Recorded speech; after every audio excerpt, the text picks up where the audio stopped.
Our lives are laid out on a road of bumps, turns, struggles, and more. How do we respond? How do we endure adversity for learning and growth? I'm Aubrey Johnson, and we'll explore these questions and more on The Road to Rediscovery.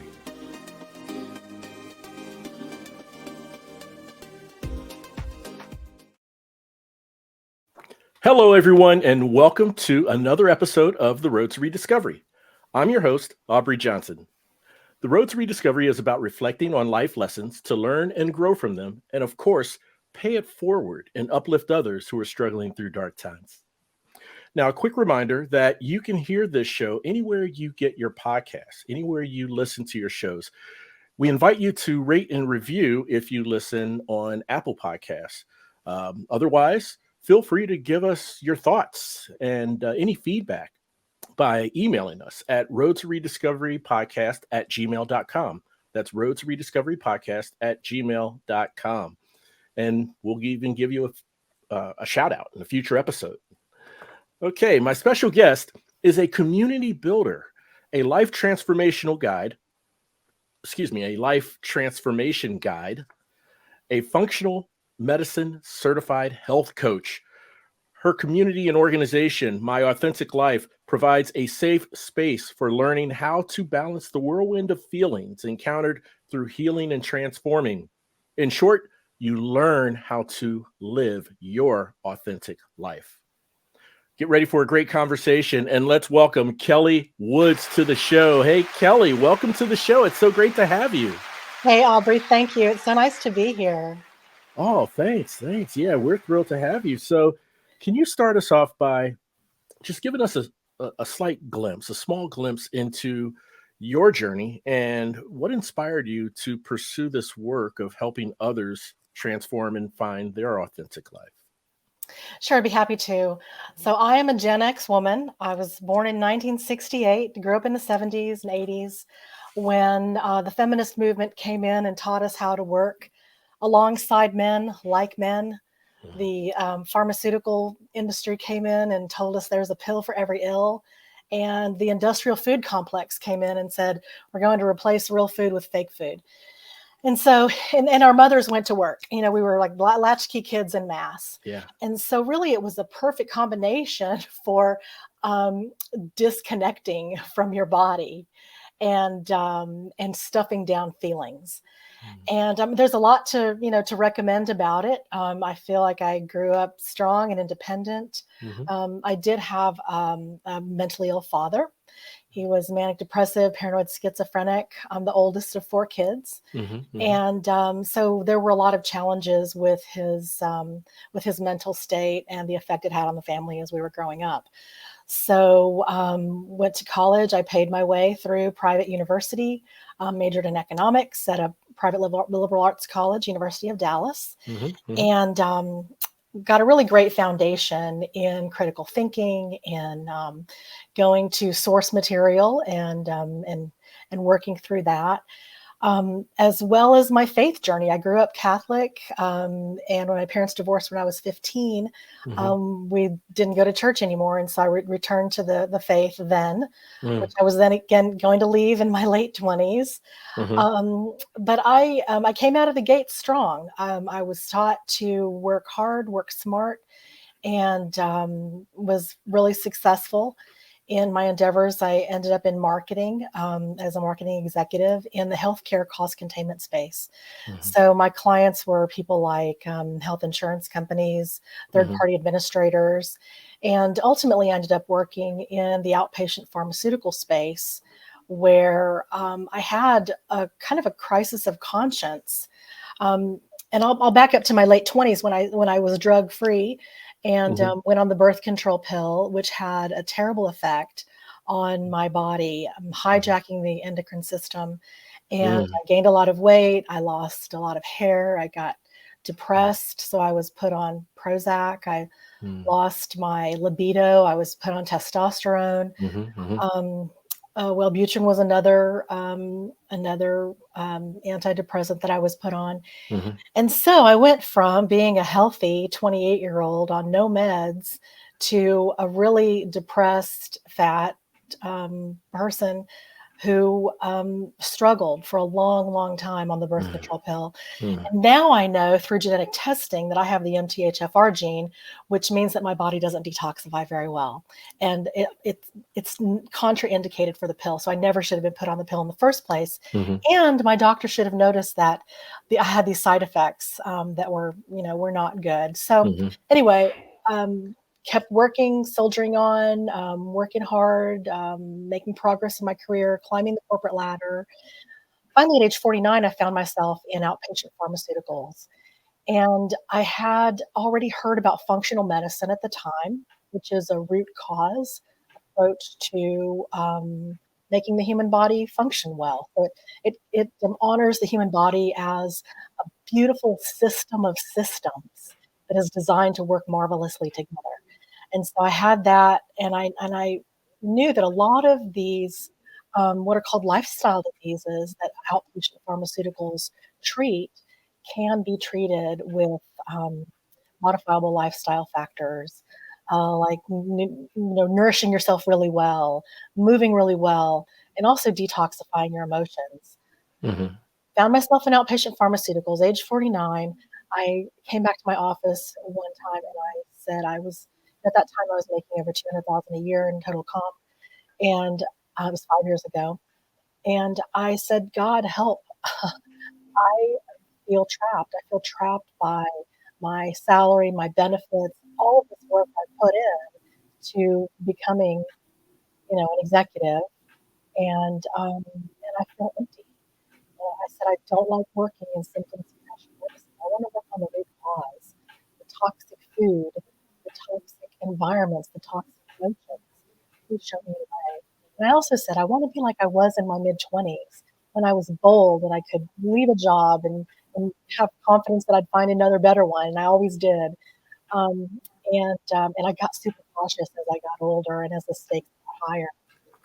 So within days, we had a reorg, Aubrey, and I had a choice. I could take a lateral move, or I could leave with severance. And I knew it was an answer to prayer, and I knew that I was being called to the life that I said I wanted to live, working on the problem, the root problem, rather than suppressing it, the symptoms of it. And so I left. I finished a master's in leadership. I got a functional medicine coaching certification and have been coaching Gen X women through life transformations since then. And now I'm right on the verge of opening on February 22nd, 2023, my new community called My Authentic Life. That is wonderful. My goodness, man, what a journey, Kelly. I mean, to me, it seems like your strong foundation in which you began growing up, having resilience, having resolve, and just powering through those setbacks and challenges of health, maybe bodily response to certain synthetic medicines and so forth. Just uh, all of that, you still surged forward and moved forward, and a lot of that it sounds like is attributed to the strong foundation and just being a strong person early on in your formative years. Would that be accurate? Definitely, it really taught me to be a survivor and to keep going. And there's always a light and a dark side to things too, right? And Yeah, so yeah. that those qualities also made me push through into a marriage that probably shouldn't have been and stayed in it for longer than I probably should have. I see. Not that there wasn't love there, absolutely, Sure, there sure. was, but Yeah. you talk about building on a strong foundation. That foundation, in hindsight, was not strong, and so I married a man who I supported for 24 years, Mm, and recently divorced mhm. a year and a half ago. Mm, I see. And uh, again, it sounds like you you referenced um, and counted on your strong foundation to get through such a a challenging time, right? Going through divorce is it's not what anyone wants, and but you have to surge forward, you have to power through, and it's never easy, but it sounds as if you relied upon your strong resolve, which is naturally part of who you are, to get past that, right? Yes, and a big Okay. part of that was listening Hmm. because, because God talks to us through everything in our lives, He sure every does. and then sometimes we're just so pig-headed we don't listen. Hmm. And we Hmm. think, well, we're going to try this and then we'll talk to God later. Well, really, really we're co-creating, Yeah. with everyone we encounter. Yeah. And so I really had to humble myself Hmm. Hmm. to slow down and to listen. And I am so in awe of how my life is unfolding. Yeah. So it's so beautiful. I recently moved. So I'm a native Texan. I really recently moved from Dallas to the middle of North Carolina, and I've Wow. always wanted to live around trees Yeah. and beautiful hills and nature, Hmm. and I do, and have just slid into this community and been welcomed with open arms. I'm on two nonprofit boards. I have friends. I have a sweetheart. It's really, really a beautiful life that is even better than I imagined. It's better than all the fantasies I had, like the fantasy of I'm going to win the lottery and buy, a Sure. Italian hill town or Yeah. anything Yeah. like Yeah. that. It's like real everyday sweetness, Yeah. and I love it. I'm just beyond grateful. Wow.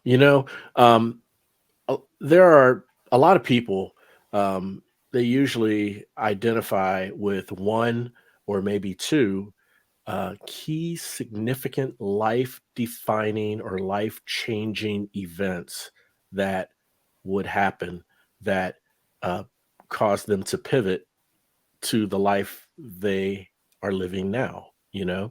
And I don't know what order this happened in between your divorce and the layoffs, with the company, but those are two major obstacles, major challenges, major adversities, right?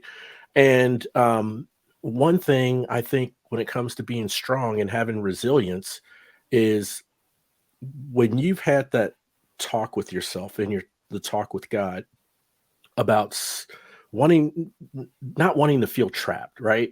Wanting to do more, wanting to see more and be part of something much bigger, and just those types of things. um, it sounds like you saw that, or you realized that that opportunity can happen in the blessing of a layoff. Now, layoffs, can be blessings in disguise, right? And was it that helped pivot you to the life you're living today and what you're doing professionally, or was it your divorce, and moving forward and making the life that you want for yourself after the divorce, or was it a combination of both? Yeah, it's interesting. I actually think the pivotal moment was the prayer. It was a Okay. confident, it was a confident, loving prayer. Yes. It, um, and then the response to that prayer was the Hmm. layoff. Gotcha. So it was like, Wow. okay, I'm serious. I'm Hmm. ready to um, to show up for my mission Hmm. Hmm. and to spend my energy on more fruitful things, on more fruitful and soul satisfying, nourishing things. And so there's that for sure. So Yes. that departure opened the door for me to start exploring other things. I did, leadership intensives, retreats, Hmm. traveled. Hmm. Um, and then of course there was a divorce, and that was actually an opportunity I saw when COVID came along. So in March of 2020, when we went into lockdown, I went into lockdown with my husband for for 10 weeks. Yeah. And I had already thought for years that I wanted to leave the marriage, but I really loved him. I really love him. I really Yeah. respect him a lot. Yeah. I've thought for a long time I wanted to leave the marriage. And so we went into lockdown and we actually got closer for a bit during that time. We cooked more, we rode our bikes, Yeah. I Yeah. stayed home where usually I was gone a lot. Right. And but then as we saw that it was going to be longer than we were told, it was going to be, I had a decision to make. Yeah. And that was, what is my response to this? The government's choosing their response. Everybody chose their response, and we're informed in different ways, right? Yeah. Yeah. Well, I went on a cleanse with my functional medicine doctor. And in that cleanse, you really get your gut and your brain in harmony. And it happened so fast. And I had this clarity that was just like the clouds parted and I could see how beautiful the sky was above. Yeah. And I knew that I had to go. Uh-huh. So while my husband got more withdrawn, I started to unfold. Mm. Okay. So a couple months after that, I left him, and I'm Yeah. really fortunate because my parents have two homes. They have a home in Dallas and then one on the coast of North Carolina. Okay. And so we switched homes. I stayed in one of their homes while they were in the other. Hmm. So through that, and then got my divorce, and then I spent the summer of 2021 in Italy. Hmm. I thought that I might want to live there. Yeah. And so I took Italian language classes every day. I spent a month in Rome, and then I traveled a couple of weeks, then a month in Florence, again Mhm. with more language classes, and then traveling after.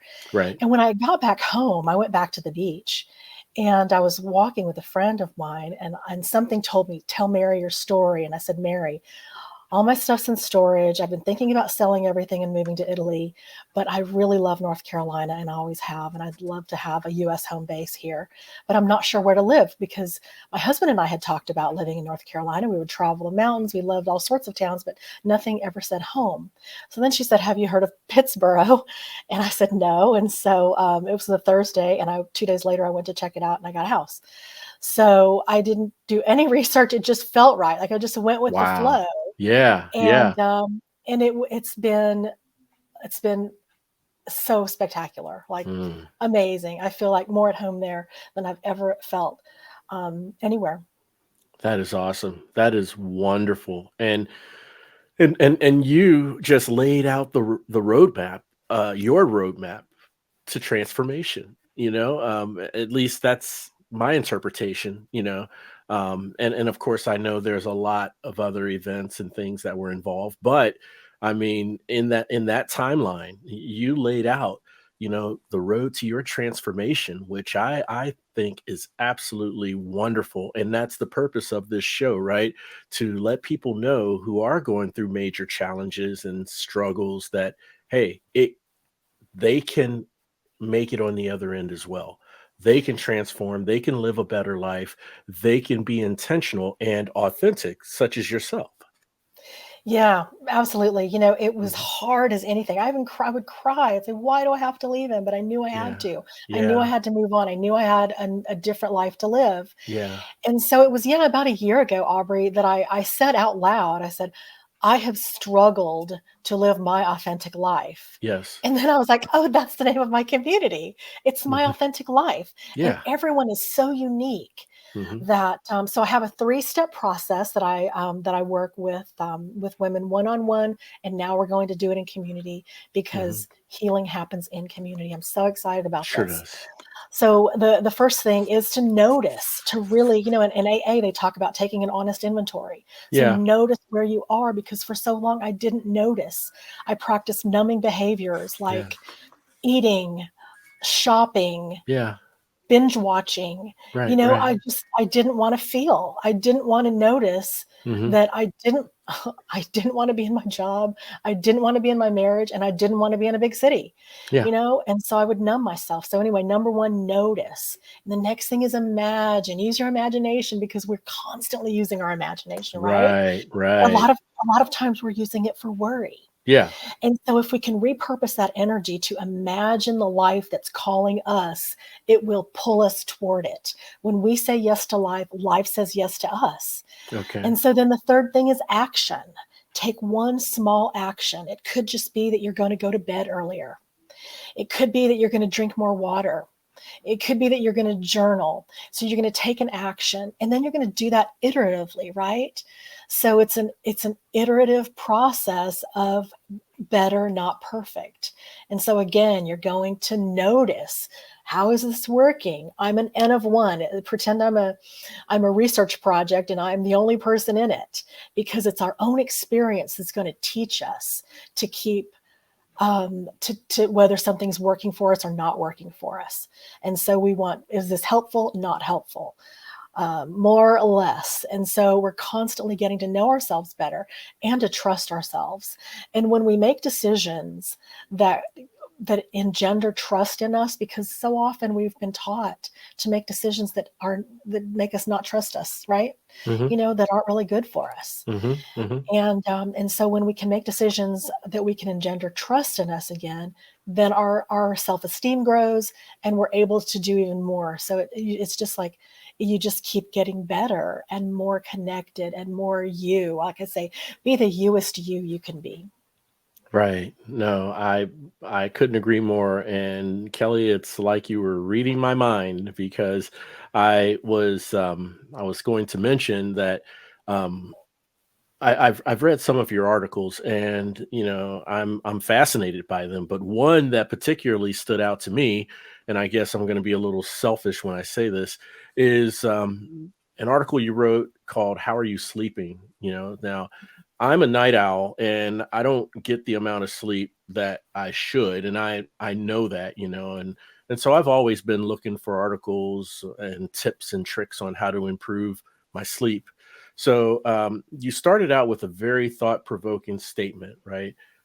Just being asked, "How are you sleeping?" can yield a totally different conversation than asking the customary, "How are you doing?" Right. Yeah.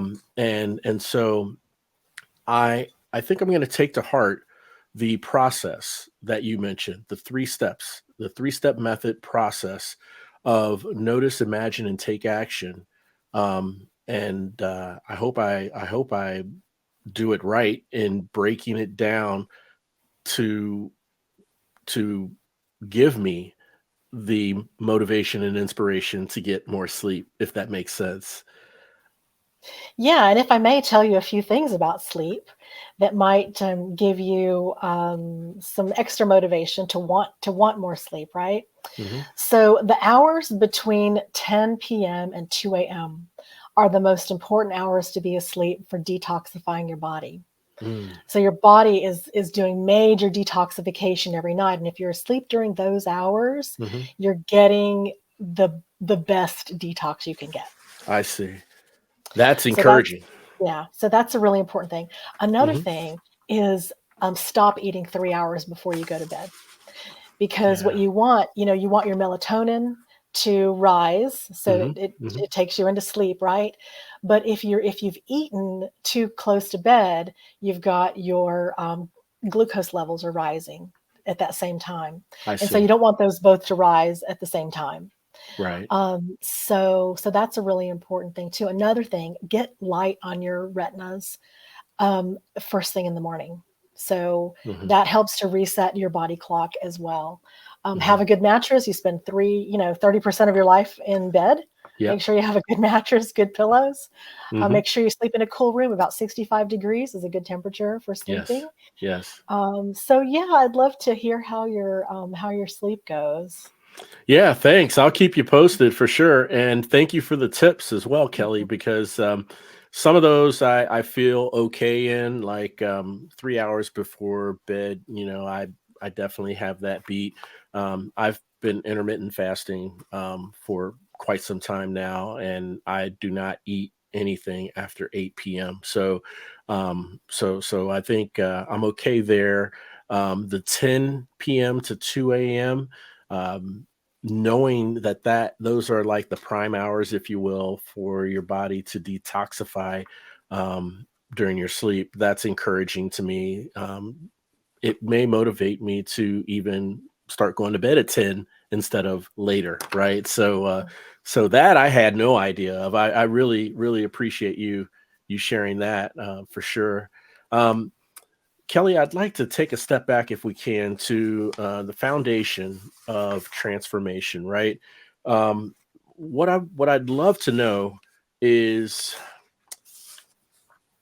there are, I think there are different forms of transformation. I mean, conceptually, I believe transformation is the same from a process standpoint, so to speak, but the way one transforms is different, and there's different ways or different types of transformation, I would think. Transformation from depression, transformation from addiction, transformation from um, say going through a tragedy, a death of a loved one or something. And in your work to help others discover who they are, what foundation do you need to lay down, or is there a foundation you need to lay down to start their transformative journey? Is it self awareness? Is it accountability? Or is it different depending on the individual's circumstances? Wow, such great questions, such great examples. One of the very important things is to get in touch with your body. I remember going on a farm tour Hmm. here with a large animal vet, Hmm. and he drank some drinkable yogurt from the farm, and then he said, Hmm. "My body really likes it." Hmm. Hmm. And I was struck. I thought, how do you know if your body likes something?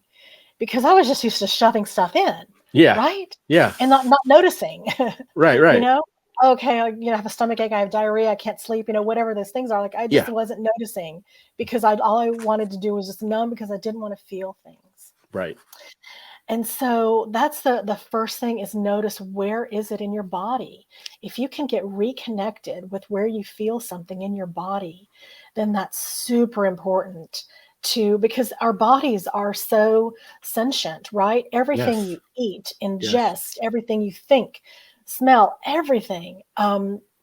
Everything you feel energetically has a biochemical reaction in your body. Hmm. So your body is so wise, but it takes a while, to bring it back online if it's depleted in nutrients, for example, Right. or if it's been really, not Right. well cared for.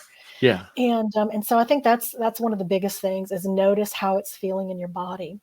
Also Hmm. notice, let's take addiction, for example. Addiction is a response. It seems like a problem, but it's actually, when you dig into the root, it's a solution to something. It's a solution to not feel a certain thing, right? Hmm. Usually. And so when we can have the courage and the love for ourselves to get curious, Yeah. what is this addiction about? Is it, addiction to food, to porn, to whatever is not nourishing to your body and soul. Right. It's not a time to be judgmental. In fact, it's never. Like, judgment should not come in anything. Judgment against ourselves, judgment against others. Right. Right. It should all be an inquiry of love. And so Beautiful. I'd say, start with that. Start with love. Journaling is super helpful. Hmm.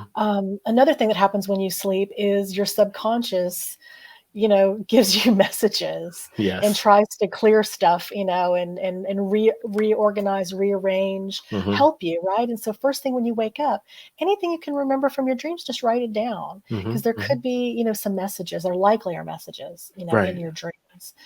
Yeah. Um, what are some of the other things you talked about transformation? It's a change of heart. It happens in a moment.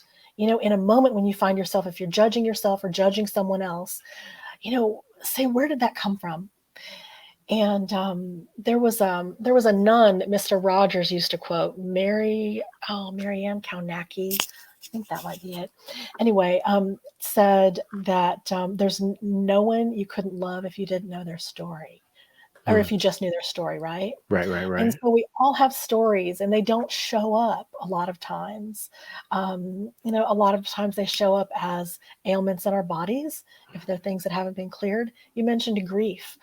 I had a boyfriend when I was a freshman in college who shot himself, Mm. and that was devastating. I thought I don't know how I can live through this. Right, right. But with counseling, with love, for myself and for him, and I went to a wonderful support group in Dallas called Survivors of Suicide at the Mhm. Suicide and Crisis Prevention Center. And Right. suicides are on the rise now, and I myself have thought I would rather die than continue living this way. Mm. When you think that, that is a moment of clarity that wants to happen within you. Yes. And so find a professional who can help you, find a friend, find a community like My Authentic Life where you can heal in community, because we're damaged in isolation, and we heal in community. And that's so, so important. Um, Another thing is to remember God, right? That's right. Because and whatever the higher power is for you, we kind of went offline with the age of reason and Descartes, and we said, "I think, therefore I am." No, no, we already are, Yeah, whether we yeah. think or not think, right? That's right. And when you bring heart and mind together, and you're co-creators in this universe, there's so much beauty and so much Yes. opportunity that you'll just be amazed.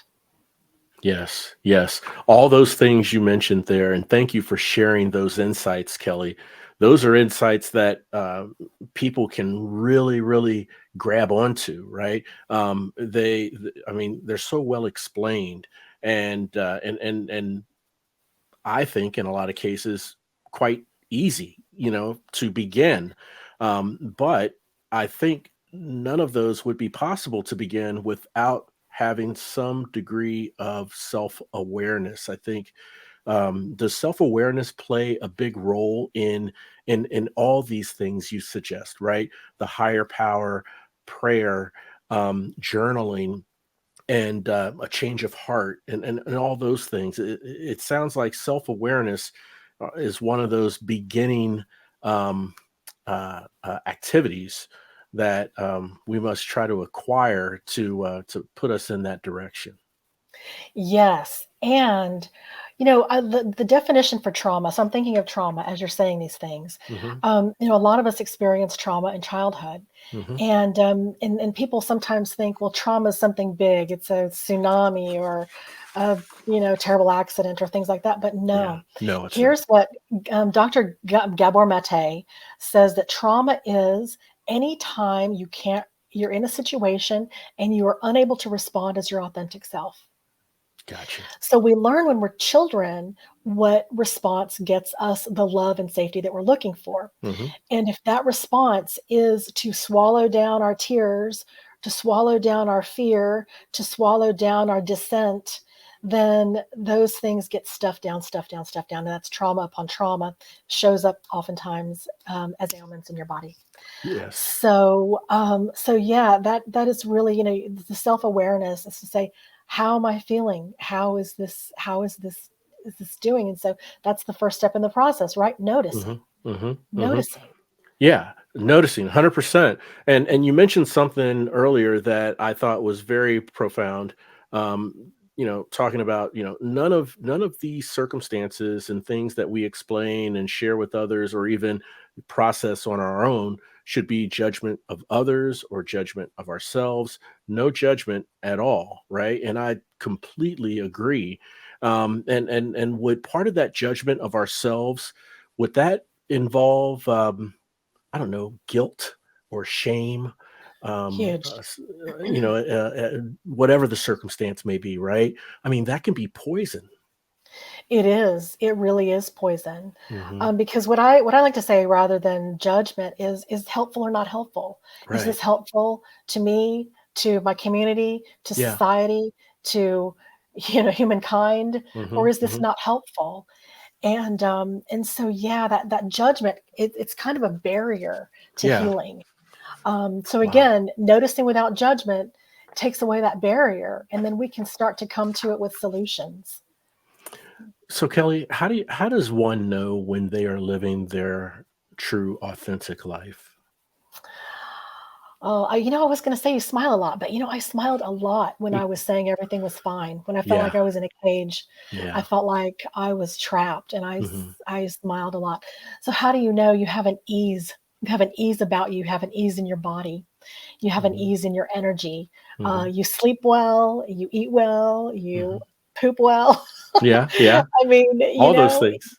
yeah, your body's functioning Hmm. well, and you really just have such an ease about you, and you're in touch with your intuition. So you know whether to go right or go left, or say yes or say no. You know what a full body yes feels like. Hmm. Everybody does, even if you're not really in touch with the nuances. But Yeah. as you get more and more in touch with yourself, then you can tell those things, and you'll have that nagging feeling if something's not right. Listen to it, Hmm. and then if something is right, go with that ease, go with that flow. Again, notice if it's working or not. Use your imagination in really healthy ways, Hmm. and then take that one small action that's going to make a difference, and it's going to reinstate the trust that you need to have in yourself to live your authentic life. Mm.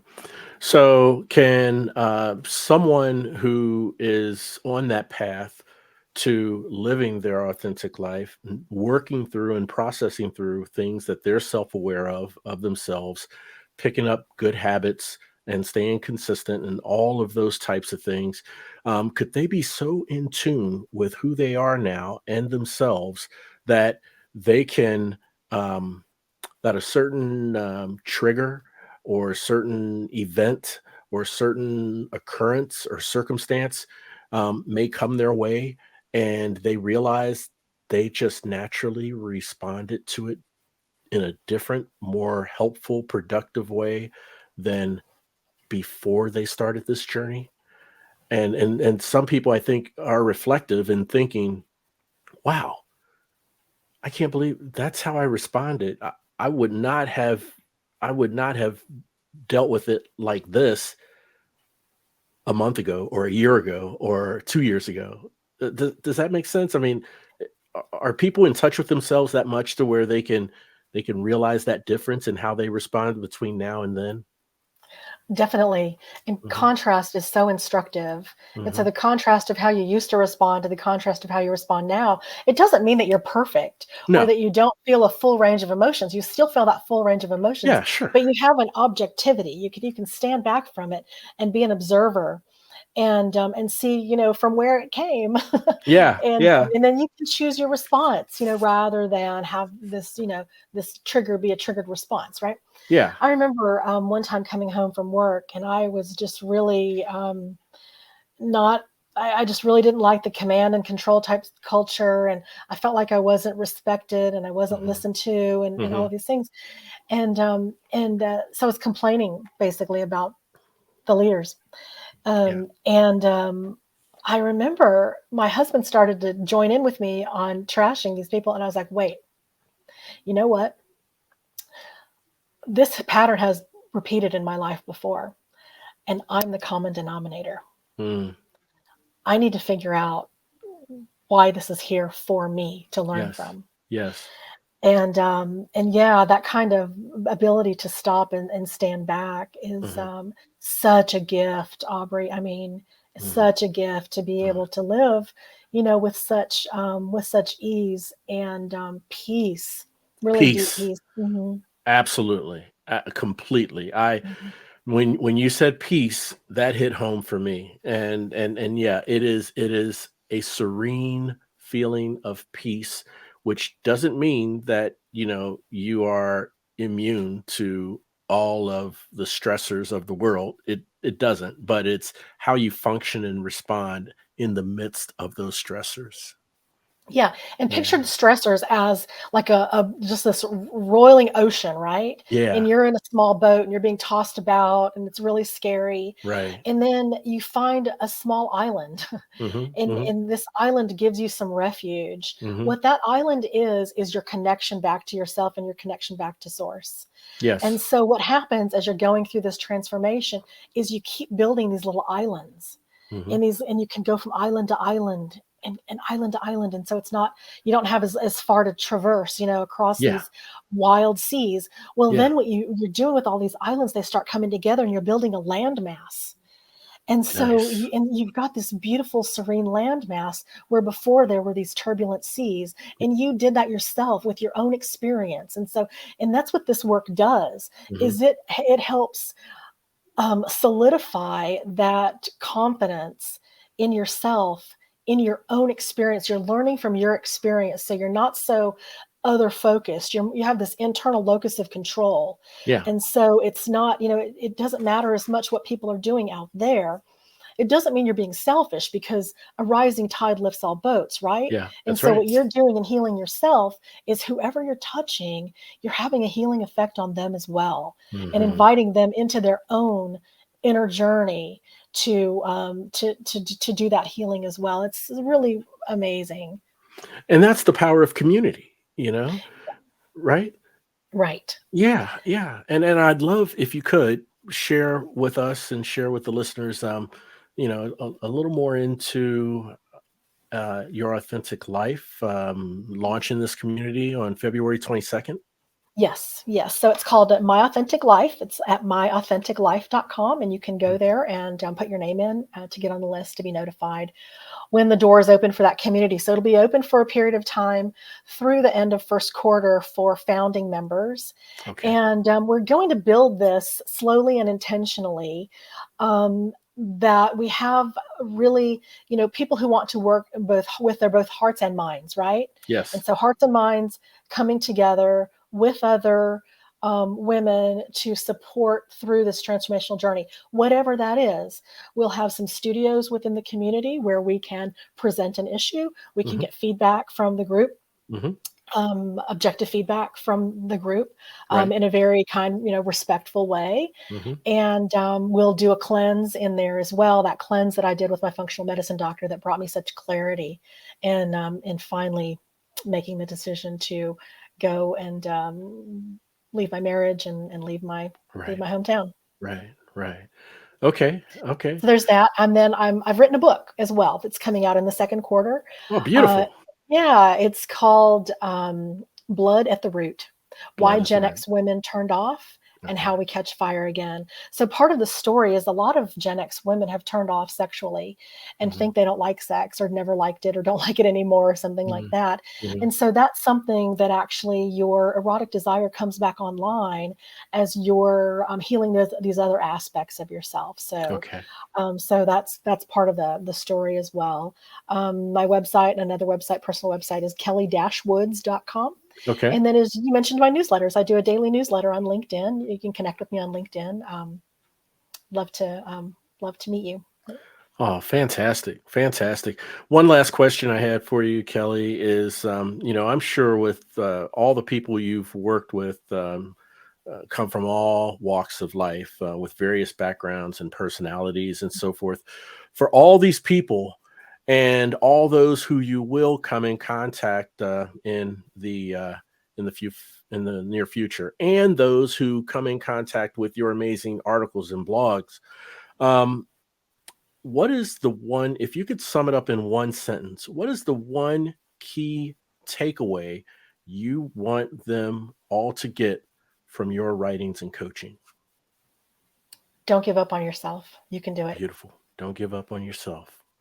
You can do it. Love it. Love it. Oh, wow. Kelly Woods, thank you so much for coming on the show. Really, really appreciate it. I'd love for us to stay in touch and maybe in the near future, come back on the show and let us know how the community's going and how your book is going. I'd love that, Aubrey. Thank you. It's been such a pleasure to talk to you today. Oh, thank you. It's been great having you. And I want to thank all of you for tuning in and listening. And look, if you have a loved one, coworker, a colleague, just someone close to you who seems to be going through dark days, not quite sure where to turn or who to turn to, I humbly ask that you please share this show with them, because on the road to rediscovery, we want our listeners to know two things. Number one, you're not alone. And number two, there is always hope. The road to rediscovery, it's a movement, a revolution. And guess what? You are now part of it. We're all roadies on this journey of life, and it sure feels good having you on the road with me. Thanks again for listening. We'll chat again soon. We really hope you enjoyed this episode of The Road to Rediscovery. We'd love to hear from you. Shoot us an email at roadtorediscoverypodcast@gmail.com and leave us any questions or comments you may have. The Road to Rediscovery is an AJ Shark production.